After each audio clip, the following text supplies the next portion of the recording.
What's going on, YouTube? I just picked up this 2003 Nissan Xterra. Now, I've never owned a Nissan before, but I figured what better time than the present. This is a V6 model. It has automatic transmission and it is two-wheel drive because I don't really care for four-wheel drive. It has cold AC. It's great. 145,000 miles, I believe it is, which is relatively low. So apparently, from what I've looked up, these things run forever. But it does need some things fixed up, cleaned up, whatever the case may be. A little bit of brightening, paint and polish type of deal. But I'm just going to make this thing look its best. For a 20-year-old vehicle that runs and drives, I got it pretty cheap. But let me take you a look around and show you what I got.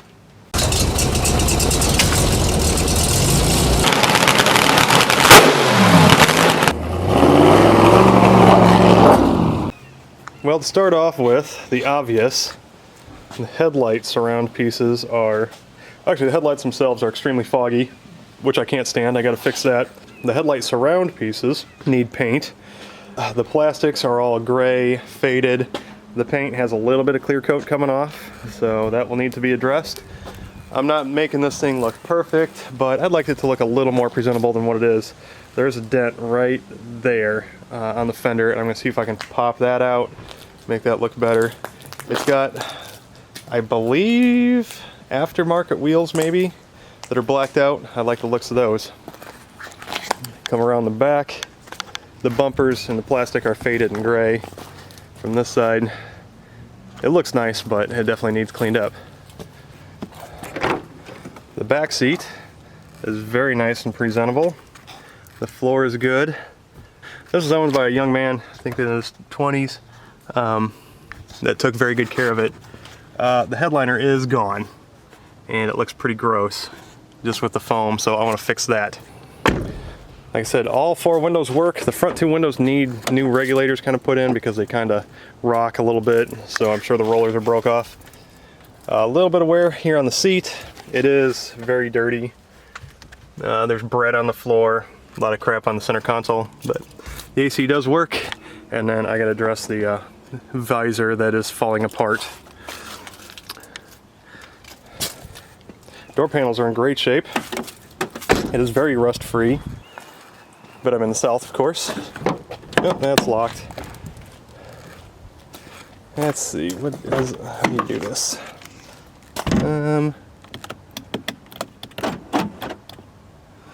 I don't know. There we go. Other side. Oh, there we go. Doesn't just pop open, that's why. But the rear hatch does stay up. Oh, it's even got a Xterra first aid kit. Man, that's fancy. Cargo area is very clean. I think this lifts up somehow to expose. Yeah, there we go. There's the jack handle and everything underneath there. Very clean underneath this. Well, I wouldn't say clean. It is sandy, but it is rust free, and that's the main thing. Hey, power outlet. Groovy. Little nets for putting, you know, your beer things in there. The stereo does work. The back windows are tinted. So I just got to get this thing cleaned up because it will be a very nice vehicle once it is clean. So let's get started.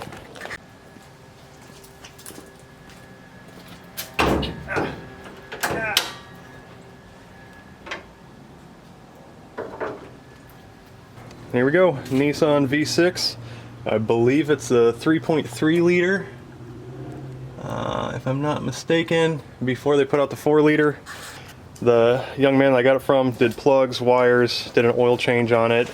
He has replaced some components, I can tell, because it's got a new condenser on the side of the distributor. Some of the wire connections have been changed, so he must have had to run new harnesses at one point or another. Like I said, it's got cold AC, it starts and runs. It does have a pretty good exhaust leak on this manifold over here at the gasket, so I had to order gaskets. They should be coming in sometime. But I think for now, what I'm going to do is just cosmetic things. I did take the time last night to change out the transmission fluid and filter. And other than being just kind of dirty, the transmission fluid looked outstanding, and the inside of the transmission was very clean, and there was surprisingly not very much metal on the magnet. So I think this transmission is in good shape. Let's get onto the cosmetic aspect of it and start getting things touched up. Okay, we're going to start off with these headlights. I like this 3M kit for polishing headlights. I used it on another vehicle and it worked really well. So I'm going to go ahead and use this again. Now this old pad that it comes with is a little worn out, so I'm going to start off with my own sandpaper, some 2000 grit, and then this is 3000 grit for that, which it's actually a little bit less than that at this point. But anyway, we're going to start off with this, do a sand, and get it kind of a uniform surface.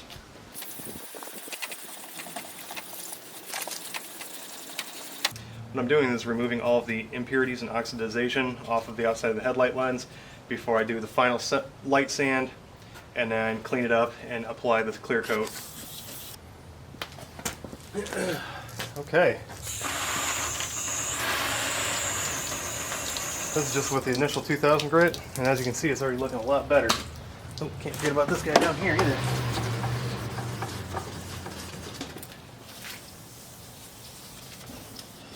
Yeah, I know some of you are like, hey Max, if you just remove the headlight trim, you could get to the lens a lot easier.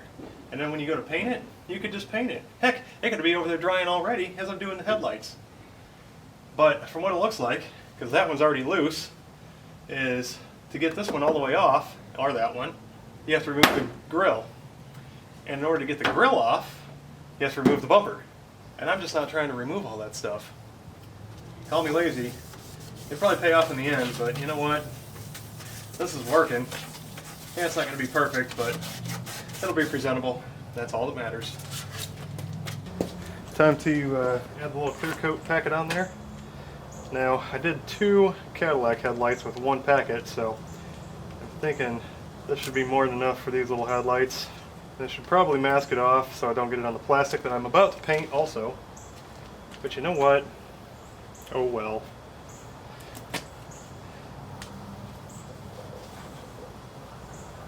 See, if you get it on the trim to wipe it off immediately,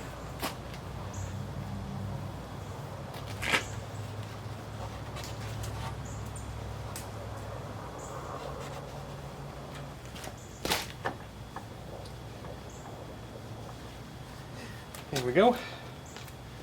Looks better.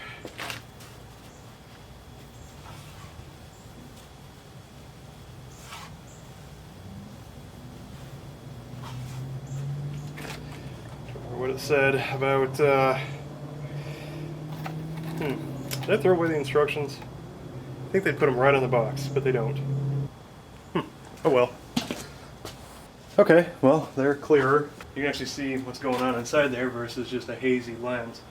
I'll let that dry. I think it says like an hour. And then I'm going to kind of mask around here and shoot some paint on that. Alright, well, my battery's almost dead, but I did a real quick tape job on this headlight. I'm going to go ahead and do the other one after this, but let me shoot some paint on this one and just see how it turns out before I lose all my light. Okay, I apologize for it being kind of a dark video, but this thing has basically no power at all. Just, I mean, it'll take off on the line and it idles fine, but it just doesn't have a lot of power. So I was thinking, you know what, he did change out the distributor cap, and it looks like maybe whole distributor. I thought maybe by chance they got the firing order off or something like that. You think it would indicate a misfire. So I was looking at it, and here's the diagram. If you can see it, looks like, I mean, they're usually pretty good. So number 6 is at the 6 o'clock position. Number 1 is slightly to the side at about a 5 o'clock position, and you can see your firing order. So number 6 is at the dead bottom. Well, on this, there's really nothing at the very bottom. The closest one is this one right here, and that one's going to number 1. So that means this one is going to number 6 right here. So this is 1 and this is 6. Well, usually these diagrams are pretty accurate. Well, then I noticed that the timing is fully, let's see, it's turning clockwise or counterclockwise, so the rotor is going this direction. And with that thing turned all the way, that means that this thing is fully retarded. I wonder if that was just to get it run, because these spark plug wires are in the wrong position. That is if they stabbed the distributor right, if they took the whole thing out. So what I'm going to do is I'm going to square it up so it's just in the center, basically, and then I'm going to move all the spark plug wires over one to where they're kind of supposed to correspond to the diagram, and then we're going to go from there and see how it works. It might not fire it up at all, and it might not. It might just backfire. We'll find out. Yeah, okay, let me show you where I'm at. So I advanced the distributor. As you can see, now it's, let's see, the set screws in the middle. All right, there you go. Set screws in the middle. Like that. Now number one is at the very bottom. I couldn't move it over to this position from here to here because it doesn't reach that far.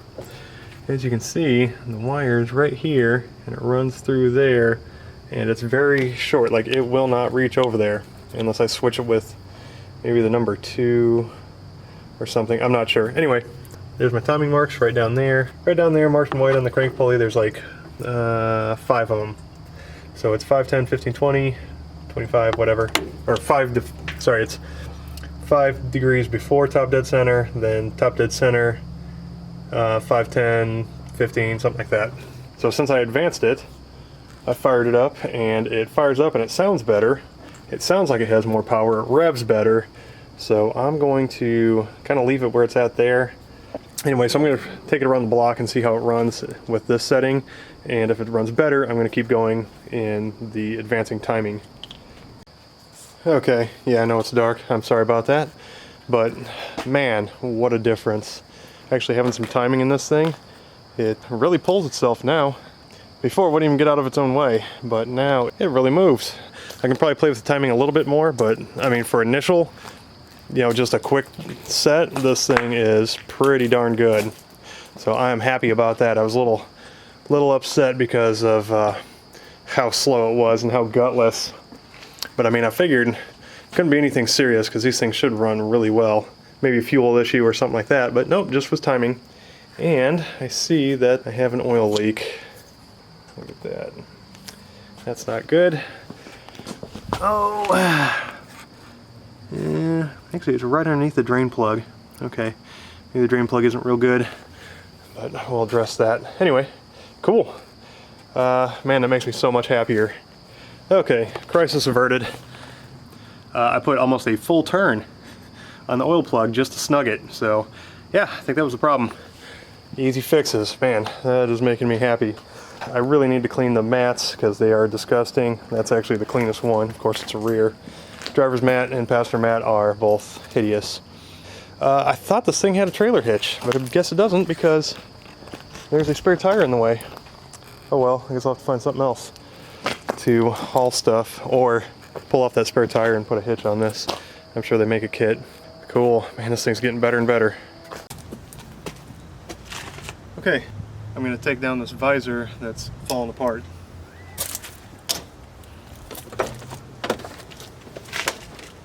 Ooh, they're fine thread. That means that it's threaded up in there and it ran up into the sheet metal like the old ones.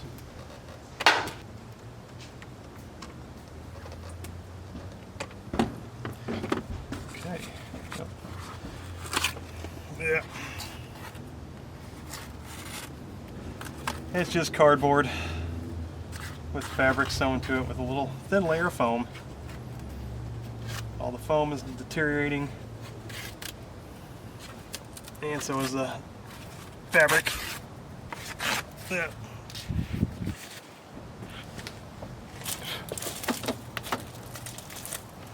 Now then, just the easiest thing you can do, you know, to vacuum it out. Some people just don't want to take the time. The carpet underneath the mats is absolutely astonishing. Mops.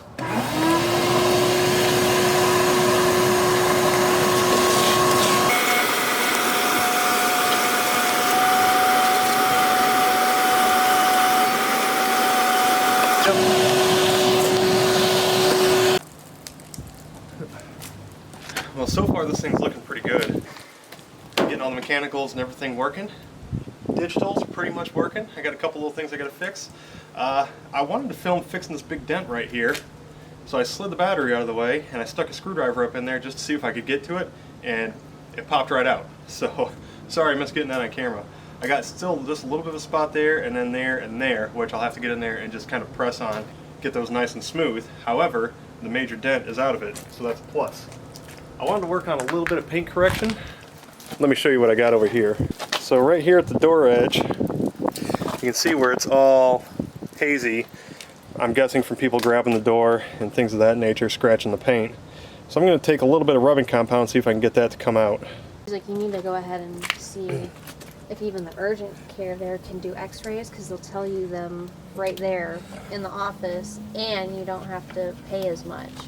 She's like, if you can get those x-rays to make yourself feel better before going in and getting adjusted at a chiropractor, just to make sure everything's kosher and there's not actual damage with how hard I hit. Yeah. She's like, you might want to do that before getting a chiropractor appointment, just so that you can tell them, like, hey, I've had x-rays done, they didn't see anything, so if I can just get adjusted. That way everyone's on the same page and, you know, I'm checked out first. Yeah. That cleaned up really nice, polished the paint out, took care of a couple little door dings and a couple other spots. This thing's cleaning up nice as I get bombarded with acorns. Okay, great improvement over the center console. Lots of scraping, brushing, vacuuming, wiping, things of that nature. As you can see, it is very, very clean now. I'm going to reinstall the point tray part here, or whatever you want to call it, shifter surround. And let's see, I think I gotta take it out of gear for that. There we go.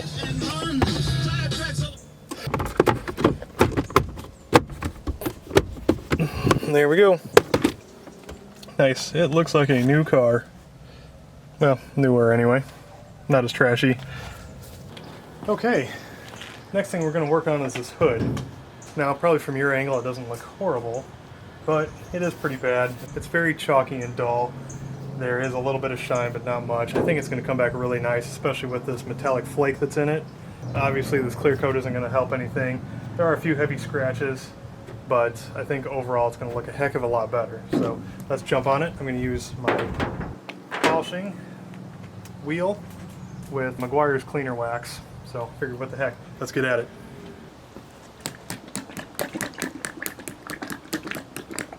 I think you're supposed to shake this stuff.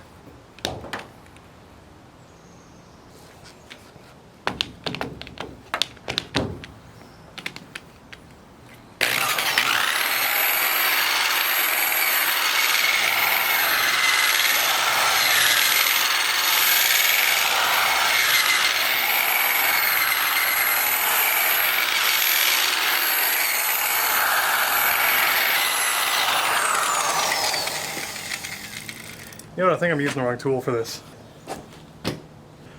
You know, since I'm just applying wax, I really don't need a high-speed wheel like that, but let's just kind of see how it goes. I think I did polish something. I was polishing paint the last time I used that one. I do have a buffer wheel on, like one of those just waxing buffers. Probably actually switch over to that one. Well, it's doing the trick, that's for sure.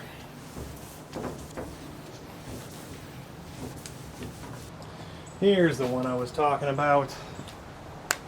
Yeah.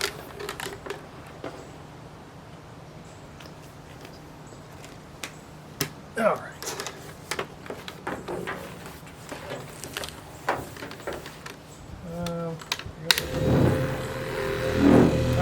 Much nicer.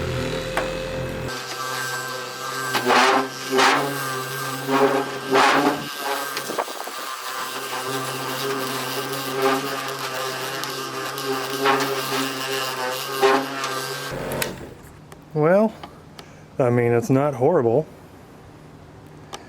Not perfect by any means, but looks better from a few feet away. All right, one more thing done. Well, it's looking like getting to the driver's side exhaust manifold is just gonna be a treat. So far, I've disconnected the evap reader something, this guy, it was bolted here, now it's out of the way. Now, it's got one plug on it, which is this blue one. However, there's also a black one that is identical, that wasn't plugged into anything. Is that like if I switch one out, then it performs better or something? I have no idea. Anyway, I soaked down the bolts, actually the nuts on the manifold, and hopefully that will make it easier to get that out. Probably not, but you know what? Wishful thinking. So I'm gonna let that bake for just a few minutes and then start popping the nuts off. Probably start at the up top, get the, let's see, I think I get 1, 2, 3 across the top, and then go underneath and get the rest of them. Taking the air box out, which is all over there, plus this big catch tube friggin', I don't know, it's this thing. It's literally like, it's just a can. There's nothing to it. Just a tube with a container. And it's airtight and goes into the intake. I don't know. Undo these 3 plugs and then disconnect this ground wire from the inside fender.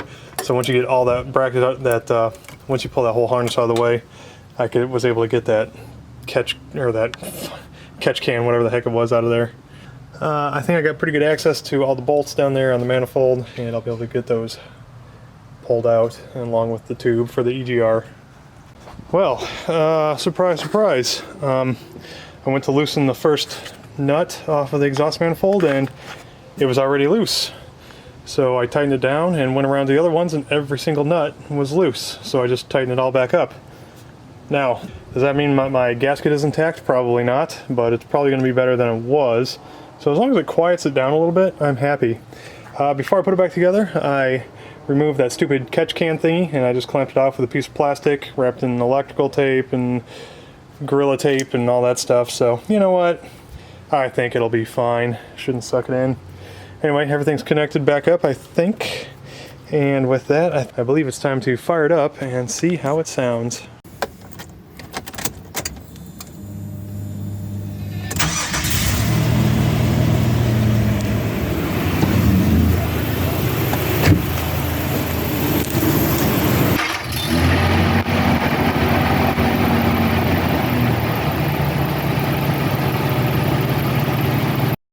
Well, I've been driving this thing for about a week now, and it's been running really good, but it's got a lot of, I don't know, the front end kind of wanders a little bit, and then sometimes it'll pull. So I assumed that I had a tread separated because these tires are about 7 years old. But before I took them off and got new tires, I wanted to check, and hear that? This hub is loose, which I kind of maybe suspected that. So that's an easy fix. So I'm gonna tighten that back up. I'm still on the fence if I want to replace these tires or not. Like I said, they're 7 years old. There's a little bit of weather checking, but they got good tread. I don't know, I might wait. Anyway, also what I did is I took off the basket up here on top, and as you can see, there is just a bunch of crap in there. Look how dirty that is. It's all sandy. And then see all the grass and acorns. Actually, while I'm driving, I can hear the acorns rolling around up there. So I'm gonna get that all cleaned up too.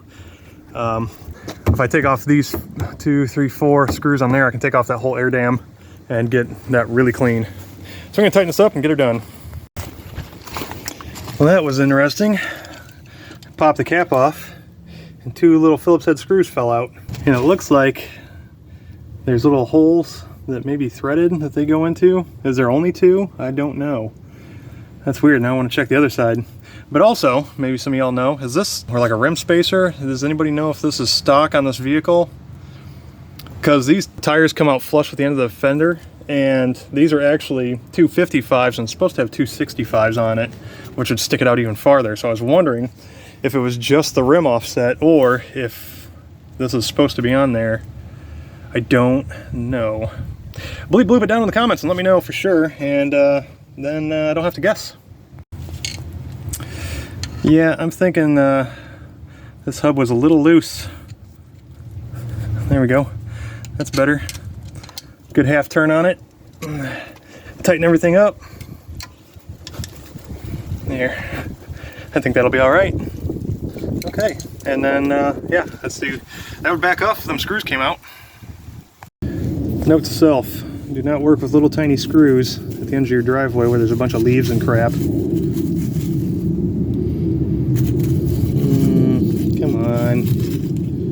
There it is. All right, got it. Okay, got the new trans cooler installed, the external one. Hopefully that'll save my transmission. I don't plan on pulling anything. I know that's like about the cheapest trans cooler you can get, but like I said, I'm not going to be pulling anything with this. It doesn't even have a tow hitch. This is just for running up and down the road and hopefully keeping the transmission fluid out of my radiator and my coolant out of my transmission is the main thing. So time to fire it up, make sure I don't have any leaks.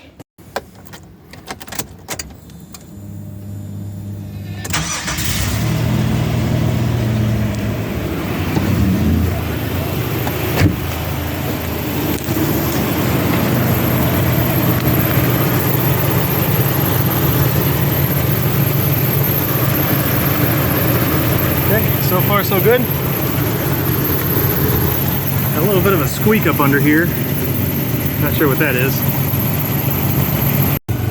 And while that's running, pull all this crap and debris out of here.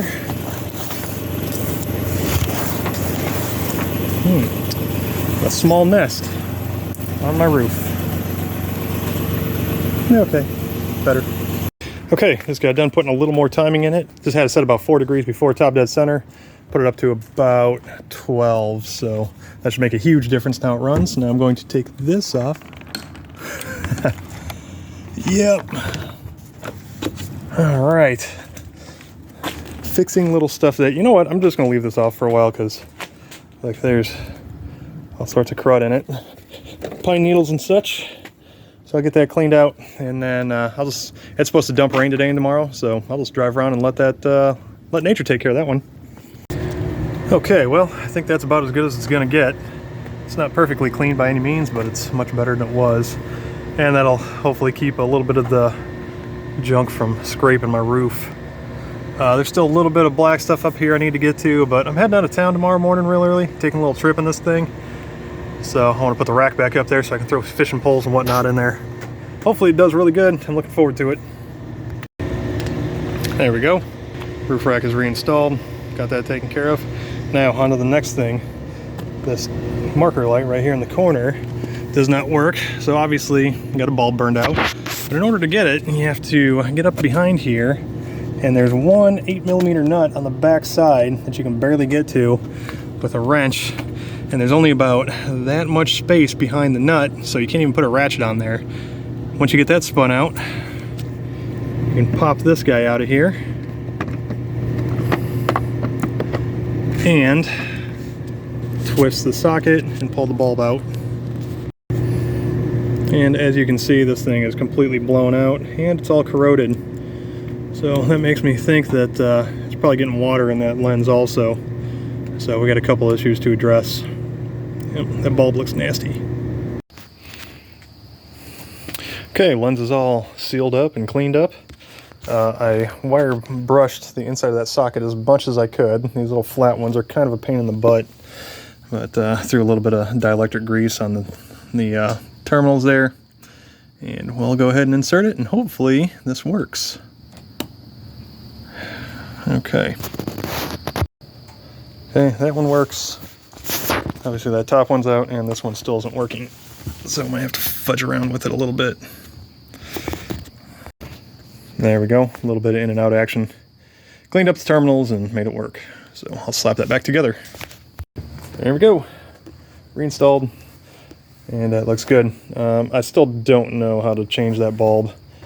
I'm gonna have to look up something, but once again, one more thing checked off the list. All right, well, fluid's all topped off. All the lights work, except for that one. But everything else is ready to go. So I think it's about time to take this on a little road trip. So I'm gonna head over to the East Coast and see what's to do over there. And hopefully it makes it. Say a little prayer for me, keep your fingers crossed, because I don't know. I think it will. Anyway, wish me luck.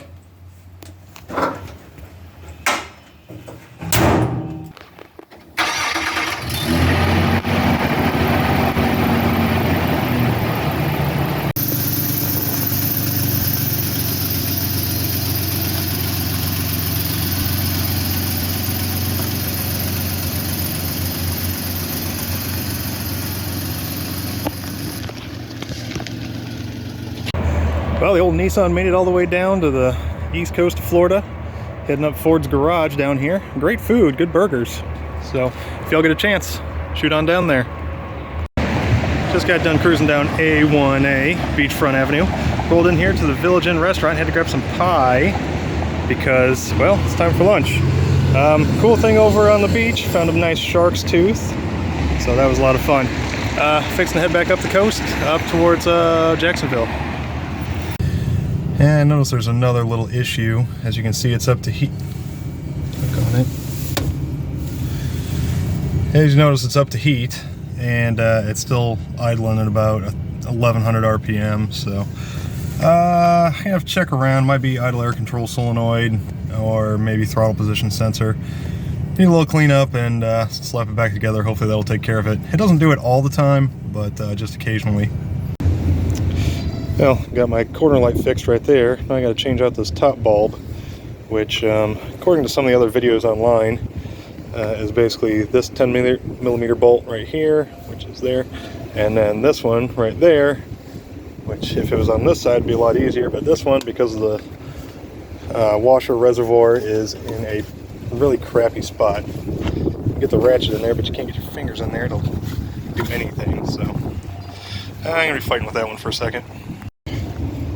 Okay, and then with both those bolts pulled out, kind of pry on it, and then there's just enough room to get to the bulb right there.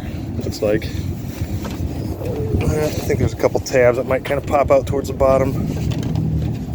Yeah, oh well. Yep, and a little 2 fingers from each side kind of action. You can twist it counterclockwise and pop it out. And that's my junk bulb. Ooh, jeez. And now it's in 2 pieces. So it should just push straight in. So, let's see if I can get it out without cutting myself. Alright, new bulb's installed. The other one came out in multiple pieces. Let me turn the light on and make sure it works. And of course I got a bulb that's already burned out. Awesome. Well, jeez. Okay, after dipping through all my stuff again, let's see if we got it this time. Yep. Okay, working light, great. That took way longer than it should have. And there we go. All the lights working. Finally. It's looking like a respectable vehicle. I seem to have a problem putting gas in this thing. As you can see, I've chipped it there and there with the fuel nozzle, which doesn't make any sense because it's a nice big door. You know, there's no area around it really. But I think I found out the problem. You see, when I'm standing here and I go to put the fuel nozzle in, see, this is basically where I'm at. I'm aiming for like this little area right here. Sorry, the filler hole is so high in there that from this angle, see what I'm aiming, like all this is just dead area until I'm trying to hit that spot right there. Ridiculous.